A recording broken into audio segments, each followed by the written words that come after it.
ইরানের জাতীয় নিরাপত্তা প্রধান আলী লারিজানি হত্যার প্রতিশোধ নিতে তেল আবিবে ক্লাস্টার ওয়ারহেডযুক্ত গুচ্ছবোমা হামলা চালিয়েছে তেহরান।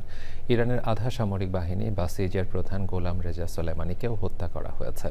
ইরানি গোয়েন্দা মন্ত্রী ইসমাইল খতিবকেও হত্যার দাবি করেছে তেল আবিব। বার্তা সংস্থা রয়টার্স জানিয়েছে, যুক্তরাষ্ট্রের দেয়া যুদ্ধবিরতির প্রস্তাব ইরান প্রত্যাখ্যান করেছে। সুদীপ্তা মাহমুদের রিপোর্ট। ইরানের রাষ্ট্রীয় সংবাদ মাধ্যম প্রেস টিভি জানিয়েছে, জাতীয় নিরাপত্তা কাউন্সিলের প্রধান আলী লারিজানি দায়িত্ব পালনরত অবস্থায় মারা গেছেন। ক্ষেপণাস্ত্র হামলায় তার ছেলে মোর্তজা লারিজানি এবং তার কার্যালয়ের প্রধান আলী রেজা বায়াত সহ বেশ কয়েকজন দেহরক্ষীও নিহত হয়েছেন। যুদ্ধ শুরুর পর থেকে ইরানের শীর্ষস্থানীয় নেতারা জনসম্মুখে আসেননি।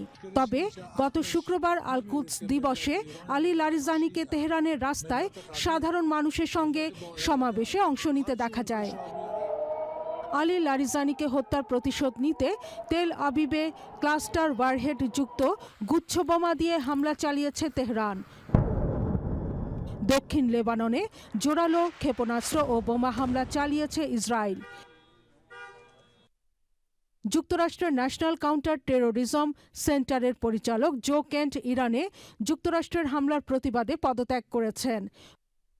লোহিত সাগরে মোতায়েন করা মার্কিন রণতরী ইউএসএস জেরাল্ড আর ফোর্ডে আগুন লাগার পর সাময়িকভাবে বন্দরে ফিরিয়ে নেওয়া হয়েছে।